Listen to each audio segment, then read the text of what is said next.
한국의 자유주의에는 왜 뿌리 내리지 못했는가? 육부, 김재익 성공한 절반.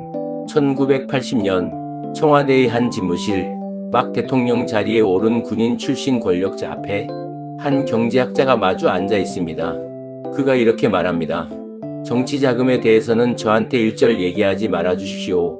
그리고 제가 생각한 정책은 앞으로 엄청난 저항에 부딪힐 텐데 각하께서 그걸 감당하실 수 있겠습니까? 돌아온 대답은 짧았습니다. 여러 말 필요 없어. 경제는 당신이 대통령이야. 이 한마디로 한 사람에게 대한민국 경제 정책 전체를 설계할 전권이 주어졌습니다. 이 경제학자의 이름은 김재익입니다. 지금까지 우리는 5번의 실패를 살펴봤습니다. 정약용은 도덕에 의존했고, 박지원은 권력을 외면했고, 유길주는 문명 위기에 오염된 채 무너졌고, 서재필은 정체성의 균열을 안고 있었고, 안창호는 다시 도덕으로 돌아갔습니다. 5번 모두 자유주의는 조선과 대한민국의 현실에 끝내 뿌리 내리지 못했습니다. 그런데 오늘 다룰 6번째 이야기는 앞의 5과 근본적으로 다릅니다. 이 사람의 정책은 실패하지 않았습니다. 성공했습니다. 문제는 그 성공이 어떤 조건 위에 서 있었는가입니다. 먼저 김재익이 어떤 사람이었는지 보겠습니다. 그는 전쟁통의 하우스보이로 일하며 어린 시절을 보냈고 고등학교 2학년 때 검정고시를 거쳐 서울대 정치학과에 들어갔습니다. 이후 한국은행에 입행했다가 미국 스탠퍼드대에서 경제학 박사 학위를 받습니다. 그가 배운 것은 신고전파 경제학, 시장의 가격 기능과 자원 배분을 신뢰하는 서구주류 경제학이었습니다. 그는 경제기획원에서 요직을 거치며 박정희 정부 후반 신현학 부총리 아래서 경제 안정화 정책이라는 구상을 입안합니다. 만성적인 인플레이션과 중화공업 중복 투자를 정리해야 한다는 내용이었습니다.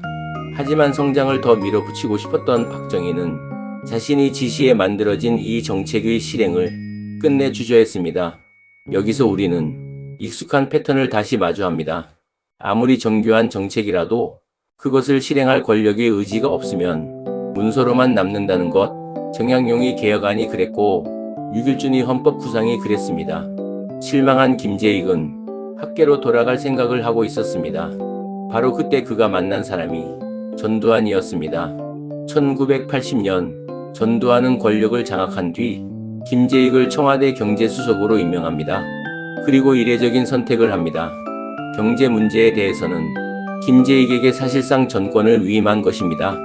이 위임에는 특별한 이유가 있었습니다.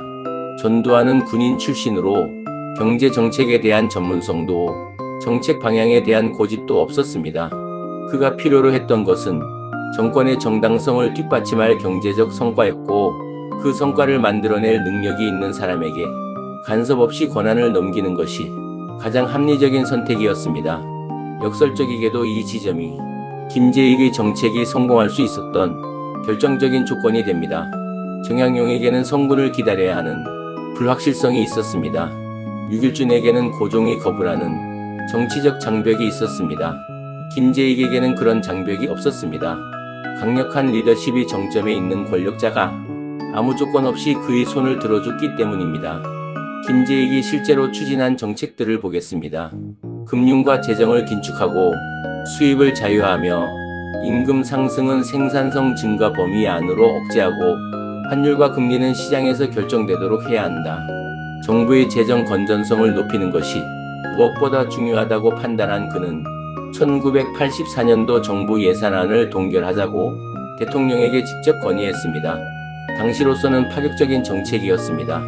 그는 경제 질서란 강제적인 힘이 아니라 수요와 공급에 의해 자생적으로 이루어져야 한다고 분명히 밝혔습니다. 아무리 임금이 올라도 물가가 함께 오르면 소용이 없다는 것, 정부도 가계도 적자 운영을 해서는 안 된다는 것, 이것은 정부 개입을 최소화하고 시장의 자기 조정 기능을 신뢰하는 전형적인 시장 자유주의의 언어입니다. 그리고 놀랍게도 이 정책은 실제로 작동했습니다. 1970년대 이후 한국을 괴롭혀온 만성적인 인플레이션이 그의 재임 기간 동안 안정을 찾기 시작했습니다. 그는 정부와 정책에도 힘을 쏟아 후배 관료 5명을 발탁해 한국전기통신공사 지금의 KT가 탄생하는 기틀을 마련했습니다. 금융실명제 도입의 토대를 놓은 것도 그였습니다. 지금까지 이 시리즈에서 다룬 5명의 인물 가운데 자신의 구상을 국가 정책으로 실제로 실현시킨 사람은 없었습니다. 김재익은 처음으로 그것을 해낸 사람이었습니다. 하지만 바로 여기서 이 시리즈가 던져야 할 중요한 질문이 등장합니다.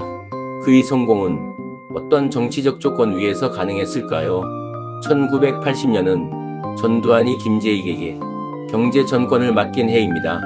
김재익의 정책이 저항 없이 관철될 수 있었던 이유, 정치자금 얘기는 하지 말아달라는 그의 조건이 지켜질 수 있었던 이유, 국회도 언론도 반대 세력도 그의 정책에 실질적으로 제동을 걸지 못했던 이유는 강력한 리더십이 정책 추진의 장애물을 제거해 주었기 때문입니다. 다시 말해 한국 역사에서 처음으로 시장 자유주의가 실제로 작동한 사례는 강한 추진력을 가진 지도 체제 아래에서 탄생했습니다. 정약용에서 안창호까지 5번의 시도가 자유주의 두 축을 하나로 합치지 못해 실패했다면 김재익의 성공은 경제적 자유주의가 먼저 자리를 잡을 수 있는 현실적 조건을 확보함으로써 가능했던 성공입니다. 경제의 자유는 정치적 논쟁의 대상이 되기 전에 먼저 작동할 수 있는 공간을 확보했고 그 공간 안에서 시장 원리가 실제로 성과를 냈습니다. 이것이 앞선 5번의 실패보다 어쩌면 더 중요한 교훈일 수 있습니다. 자유주의가 뿌리내리지 못한 이유를 찾던 이 시리즈가 처음으로 발견한 성공 사례가 강한 리더십과 전문성의 결합 아래서 나왔다는 사실이기 때문입니다. 물론 김재익 개인에 대한 평가는 따로 놓고 볼 필요가 있습니다. 그는 청렴한 관료로 이름이 높았고 정치 자금과 거리를 두려 했었으며 성장의 과실을 중산층까지 넓히는데 기여했다는 평가를 받습니다. 그가 설계한 안정화 정책이 없었다면 1980년대 이후 한국 경제가 더 큰 위기를 맞았을 것이라는 분석도 있습니다. 개인의 전문성과 도덕성, 그리고 정책의 실효성은 분명히 인정할 부분입니다. 하지만 이 시리즈가 묻는 질문은 개인의 능력이나 성품이 아니라 그 성취가 딛고 선 정치적 조건입니다. 그리고 그 조건은 자유주의 경제가 실제로 작동하기 위해 필요한 추진력을 제공한 토대였습니다.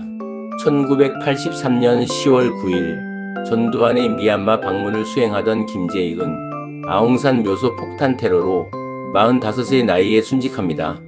그가 다져놓은 안정화 정책의 골격은 이후에도 한국 경제 정책의 토대로 남았습니다. 하지만 그 정책이 태어난 방식, 즉 강한 리더십이 정권 위임을 통해서 가능했다는 사실은 이후 한국 사회가 경제적 자유와 정치적 자유를 동시에 다루는 과정에서 계속해서 되짚어야 할 과제로 남습니다. 정리해보겠습니다. 6번째 이야기에서 우리는 처음으로 성공한 자유주의를 만났습니다.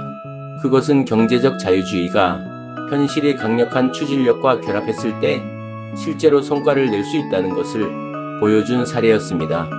경제는 자유로워졌고 그 자유를 가능하게 한 조건은 강력한 리더십이었습니다.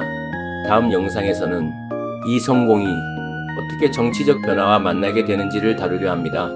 1987년 대한민국은 대규모 정치 변화를 거쳐 대통령 직선제를 도입합니다. 경제의 자유가 이미 자리 잡은 상태에서 정치의 자유가 뒤늦게 도착했을 때 두 개의 자유는 비로소 만날 수 있었을까요? 다음 편에서 계속 확인해 보겠습니다.